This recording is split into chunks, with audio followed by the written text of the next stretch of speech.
What's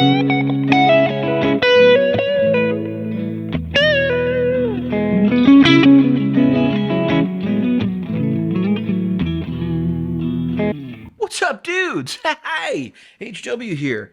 It's a Squire. It's a Squire. It's not this one. Don't get it confused. This is Goldie. This is, I don't know. How do you say gold in Spanish? Azul? No, that's blue. Gold in Spanish. You know, like everyone, I took 3, 4 years of Spanish.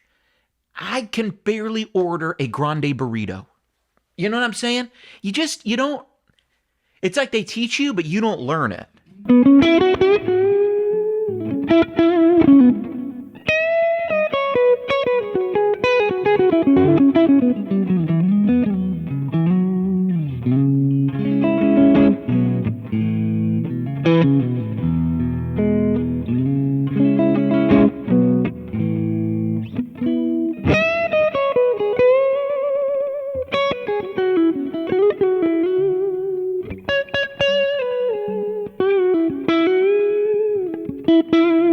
It's a great sound, though.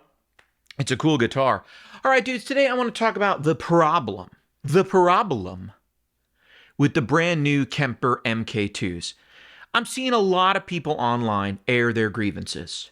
They're going, I'm getting stuff. HW, this is not the Kemper 2 we've been waiting for. HW, the screen, it looks like a TI-83 plus calculator. HW, what the heck? You can't even do stereo amps. You can't do this. Then I see people on the other side who are like, well, I've been a Kemper fan forever, and it looks like they're done supporting my unit. They've betrayed me. I'll never be a Kemper fan again. Can we all just, you know what I'm saying?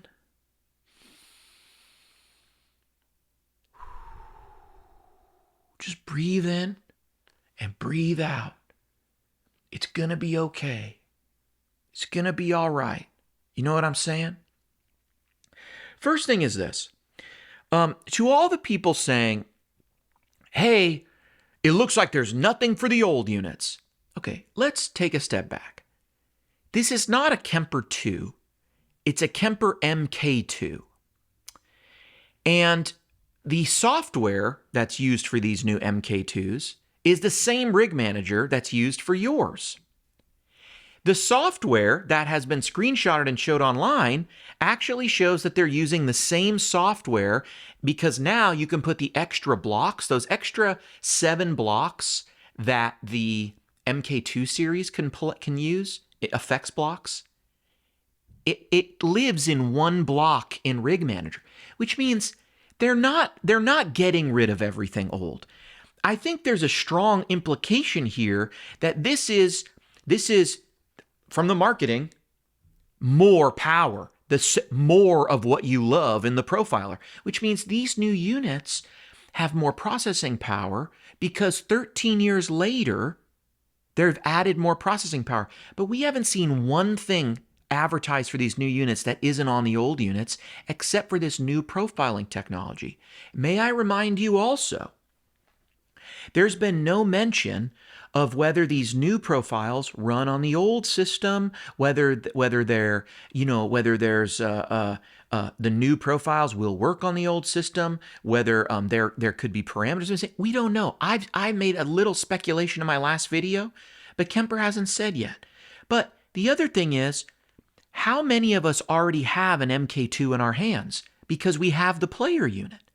So may I remind you that just a little bit ago, everyone was so upset, that the Kemper player unit was $700 and had, that you had an upgrade if you wanted every effect that's all ever been out there. If it had 2 effects in the front, 2 effects in the back. If you wanted all 4, you had to upgrade to get there. Little did we know we actually were holding an MK2 unit.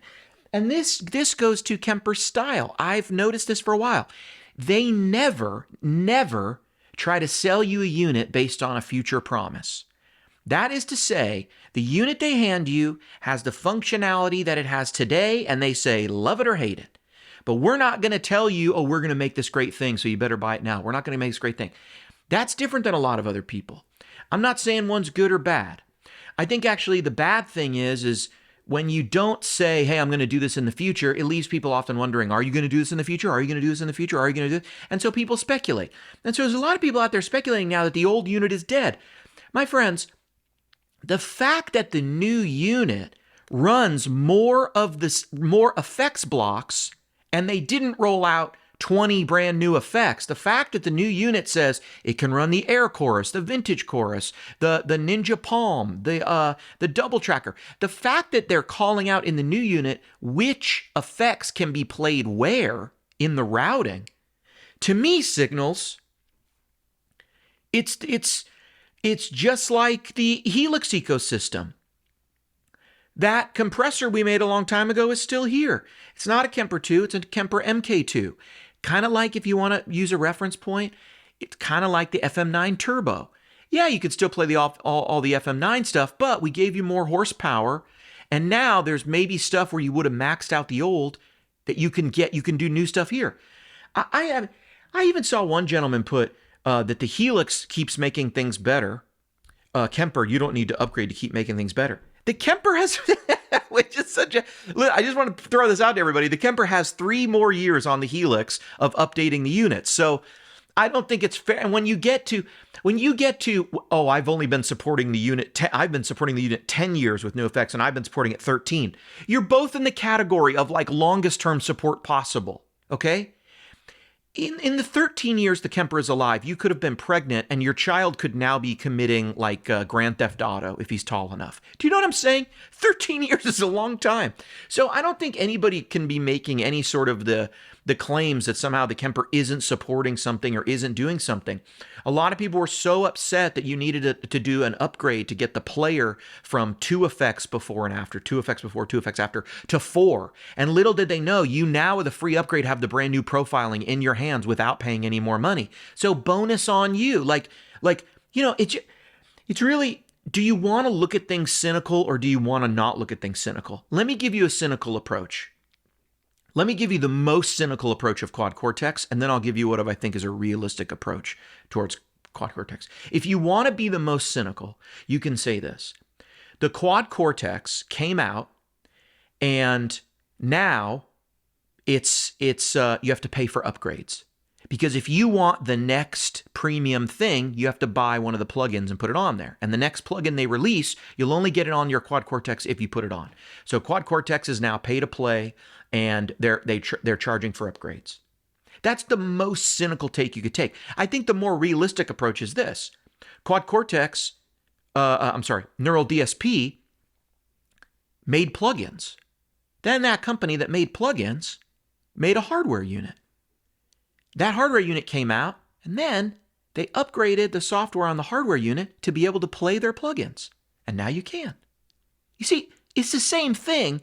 It's just whether you wake up in the morning and want to decide that the whole world is trying to shaft you or not. You get what I'm saying?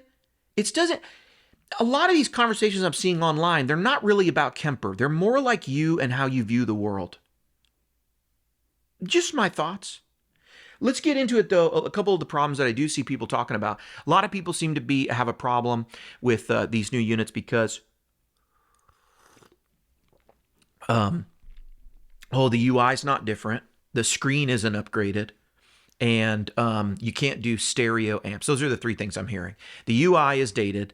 The screen is not a touch screen, not color, it's the same UI. I mean, those kind of go together, but I think they're kind of the same thing. And then 2, you can't do stereo amps. Look, I'm just going to throw this out there for everybody. I've given my opinion on the stereo amp thing, but I just want to get to it from a commercial point of view here. Okay. You could, if you want stereo amps, right, you can buy 2 Tone X's. That doesn't do stereo amps. It does 1 amp at a time, right? But some people buy 2. I've seen a lot of people buy 2 Kempers. I've seen the only units that do stereo amps are units where you model a signal chain and you put them all together and you have one going left, one going right. I don't know if Kemper will one day do some software upgrade and they'll say, hey, you can have the stereo amps, but it maxes out the processing so we can't give you spillover and it's going to limit the amount of reverbs you can play. You know what I mean? I don't know. Maybe they could do something like that. Okay. And my money's on, like I've said in the past, my money's on they do more than less. So I think it's more likely they'll do something like that than they won't eventually. But I just want to point something out, and I pointed this out. A lot of times I think that the people who are saying they want stereo amps, meaning, because the Kemper stereo, all these units are stereo. When they say, I want one amp on the right side, one amp on the left side, I think those people often forget that they may not be the people giving feedback to Kemper. They may more likely be the people who another company is going after. And what I mean by that is this: a lot of these software units at this point are now trying to be, even the ones that are trying to be the top level. Look at something like Helix, right? It has the $1,600 unit, or $1,499 unit, I think it is. And then it has the LT, and then it has the HX Stomp. And that same software suite is trying to reach all the way down into the Pod Go and into the Pod like Nano kind of world, right? Into the very cheap world. And so when they're like supporting that product, they might be taking feedback from different people on that sort of chain, bedroom players to stadium players to, I play in my bedroom and sometimes I play out the Weekend Warrior. I'm a producer. I'm a working guitar player. I'm looking for I'm just looking for someone to take here and there. I play out 5 nights a week. I play out 1 night a week. I play at my church. I play at a bar. It's all over the place. None of those are better than anything else. It's just different players play different places, right? Some people are just, I just was emailing with a guy in New York who is an elderly guy. I shouldn't call him elderly. He was in his late 60s. And he's made his entire career and living and still plays out at bar mitzvahs and quinceañeras and birthdays and corporate gigs in New York. He has never recorded on an album. He's never played with anyone very famous outside of the live players of the Northeast. He's made his entire living that way, and he's been doing it since the 80s in New York. And that guy's playing out 5-6 nights a week. And I know a lot of guys here in Nashville they will pick up 2 gigs a night down on Broadway. When you go get feedback from different people, you're going to get way different feedback. I believe that I want stereo amps out of each side is almost exclusively something talked about in the worship world by people who do not do music full time. And I'm not counting you're a worship pastor. Worship pastors, you don't even live in the real world. You don't do music full time. Knock it off. You're a pastor who plays the guitar. You're not a guitar player who also happens to be a pastor. You know that, by the way. But my point is, you're not someone who's like, playing all sorts of different sets, changing it up. You got 16 songs you put in a rotation for 3-4 months, and then you switch out 5 of them, and then you switch out 5 of them, you switch out 5 of them. You play in the most luxe of conditions with in-ear monitors, the most money you've spent for the least amount of songs played during the week, right? You take a bar PA and your church PA and you invert the whole thing. It's like the most amount of money spent on sound quality in the church, the least amount spent over here, the most music played in the bar, the least music played in the church. You've got literally probably a sum total of an hour and a half of music being played in a venue a week. Anyone else would go out of business with the amount you spent on a sound system. So I just want to put into perspective, I really do believe from the people I interact with that a lot of the worship guys and people who want these amps, they get kind of in these bubbles. Gear Talk, Praise and Worship, this worship group, that worship group, worship guitar sounds. And it's this echo chamber. And I hear this feedback. It's like, everyone wants this double amp thing. Everyone wants this double amp thing. And then I talk to people who make their living doing music, and I never hear that, guys. I never hear it. I'm not trying to shame anybody. I've done it. It's super fun, but it's kind of over the top. And it really begs the question of can a sound man even take you and give you the hard pan anyway? So it's really something for the player. So all I'm saying is this: I'm not saying it's not a valid thing to want. It sounds awesome. And there's a lot of projects where it's going to be essential and you're going to want to use that. it definitely creates a wider guitar and a sound, and like that's awesome. I'm just pointing out to you this. Only in the worship world do we stack 4 overdrives at once. Nobody else does that. And we want these ultra light. Now that's fine. It gets the worship sound. I'm just saying, you got to remember you're not the only market out there, especially to a company that's not an American company. And the church music culture is very much more a mainstream industry thing in the States than it is in Europe and abroad. And so you do see people from the UK doing that, this type of church. But outside of the United States, the world is far more liturgical, not evangelical. And when you cross the big pond, you do see in Western Europe more evangelical, more Protestant influence. But if you go outside of that, all of Christendom is Orthodox. HW, what the hell are you talking about now? What did I just wander into? I'm just saying this for the brethren. Most of the world is Orthodox. That's all. Most of the people who will say their evening or nightly prayers or morning prayers in this world are more liturgical, more Orthodox than not. So, while I get it, it's our thing here, it's actually only our thing to about, the whatever percentage of Americans actually do that thing. You know what I'm saying? That's all I'm trying to say. So I'm just trying to say, I think we're under the impression this is all people have been asking for, and then they don't give it to us. And I just think, I know because I know from talking to the Kemper guys, I have a certain perspective. I'm not the only perspective they get. It's not like they don't see all the players looking like HW. And I bring that amount of feedback, but that's not the only thing they're getting other places. People who play on the road and stuff with big acts, they're not asking these questions. And if they are, they just get another unit. So anyway, I'll leave that alone. In terms of the screen and stuff, I mean, guys, I honestly just feel like there's kind of a bit of a negative Nancy culture on, anything that doesn't look like everything is bad. Does every unit have to have a touchscreen? Does every unit have to have, a big touchscreen? I'm just going to give, look, I have friends at Fender right now, and they've been sending me some guitars and stuff, and they've been sending me things, and I don't want to like shit on their unit or something, but I want to show you something that is a real feedback. If you are a person who's at your home, and that's me, most of the time when they're playing the guitar, you're going to get a unit like this, the Toemaster Pro, and you're going to have this big, beautiful screen, and it's touch screen, and it's responsive, and it's bright in color, and this thing, it comes across like, whoa, I got like a 4K screen. I can watch YouTube on this thing. And when I put it on my computer, all the gear looks exactly like it does in the real world. It's a really great simulation of having the gear and dragging it around. But my friends, can I point something out to you? Do you see this? Do you see how I can't even, I struggle to find an angle where I don't have the reflection of the window or this light or my computer, right? It's like I gotta really get, and then right there, you can see the lamp. This is an ultra high reflective glass screen here.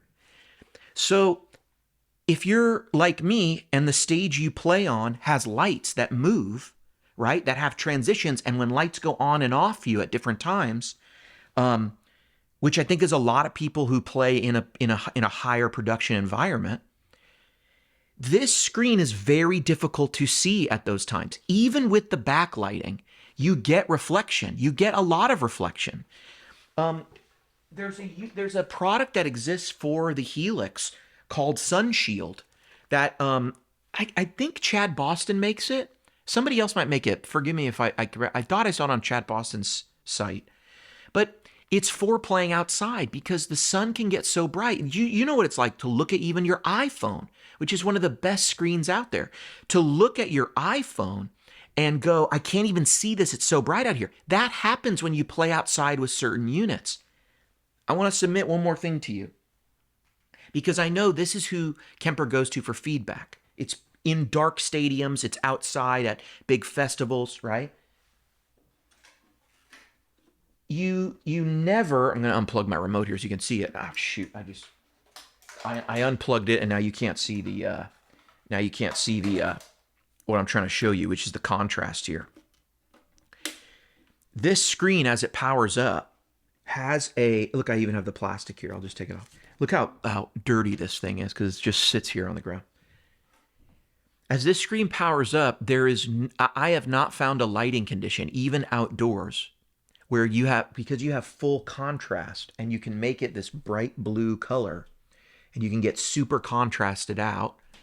Because you have all that sweep of the contrast, you're never in a lighting environment you can't see.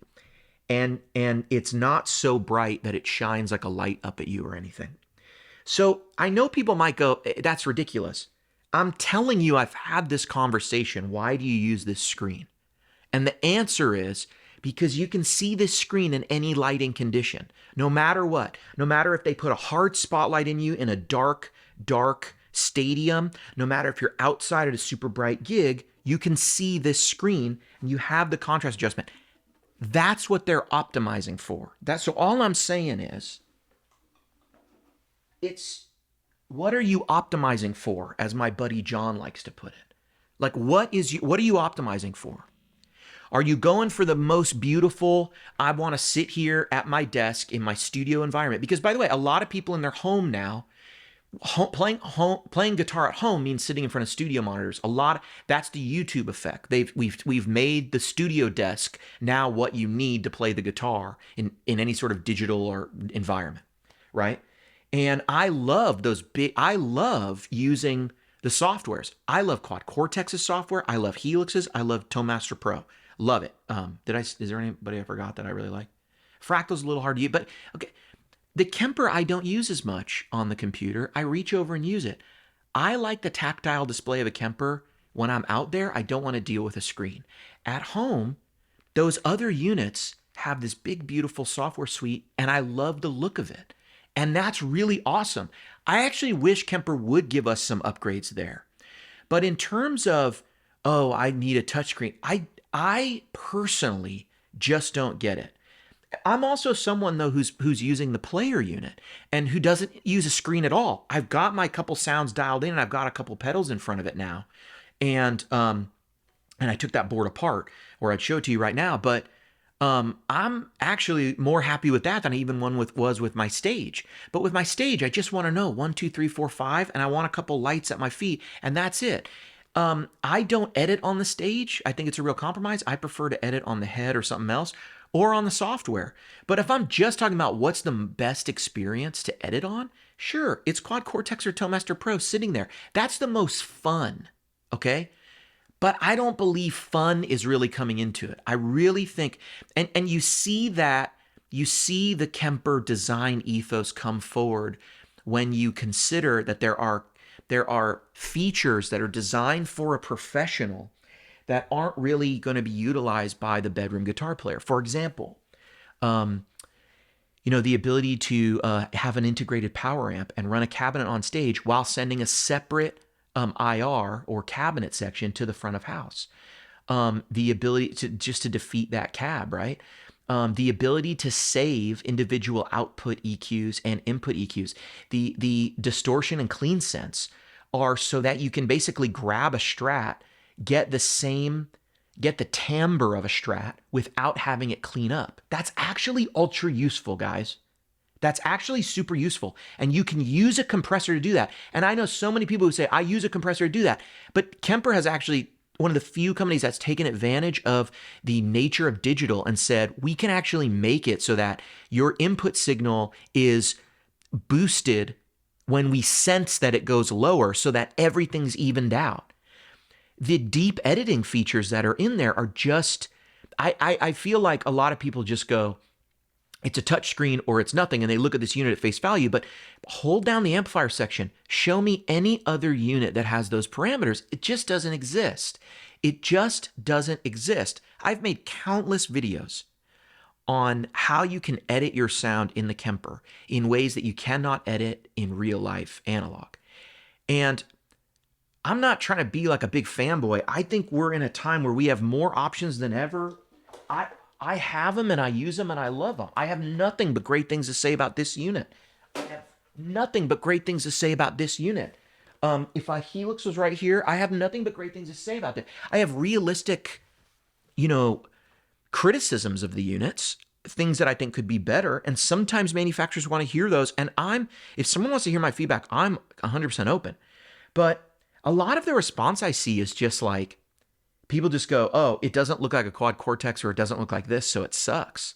And I'm just, I gotta be honest, dude, I'm over here absolutely ecstatic that we're about to get new profiling tech and that they say it's going to be the best ever, because I also know that editing those sounds on the Kemper is the best of anybody. Everybody else gives you input and input gain, which is basically just boosting the front end, and like a generic EQ. The Kemper with the liquid profiling, with the clarity, with the Michael Britt and I have talked about this. Like, we wish we could have clarity in the real world, like that clarity control. These types of smart controls that are possible in digital. Did you know the presence knob on the Kemper has an effect on mid-range frequencies? I don't even think I was supposed to say that, but you can go look at what it does. Like, you can put it under a scope or whatever and view it. But that's the kind of cool stuff that happens, because if you as a player go, I wish when I turned up the presence, it just got glassier and brighter, you may not realize that to your ear, that actually means you want more of that high end, but it may mean you also want just a little bit of dip of that mids. And on digital, you can do that in a knob, and the player is going to just turn it up and go, wow, that sounds amazing. But the engineer is going to say, like, well, that's not correct. You've touched frequencies that I would not define as presence. So all I'm saying is, man, if you got a problem with this new MK2, it's like, what has been taken away from you? Why are people so upset? It doesn't make any sense. And honestly, it's the people who I don't even think are in the Kemper world anymore. I see so many people coming back into the Kemper world that are like so stoked. And this unit right here, this unit has like kind of, to me, reinvigorated the Kemper world. A lot of people love the stage, of course. I'm a big stage user, but this thing, which turned out to be an MK2 already, this thing has a lot of people like grabbing this, going back to the Kemper world and augmenting it with their favorite pedals and stuff. And they're just like, this is the best. I have all my sounds that I had on the bigger unit. I plug it into this, and this is the only real unit on the market that they shrunk down, and it's a full size unit in just in smaller clothing. Everything else is limited with DSP, has less DSP than the bigger units. Everything else has some functionality brought down. That's not good or bad, by the way. They do that to hit lower price points. I'm a big fan of the HX Stomp. I'm a big fan. I like that the Nano Cortex is like cheaper and more simple, and it integrates better with pedals. I'm not saying that's not a good approach.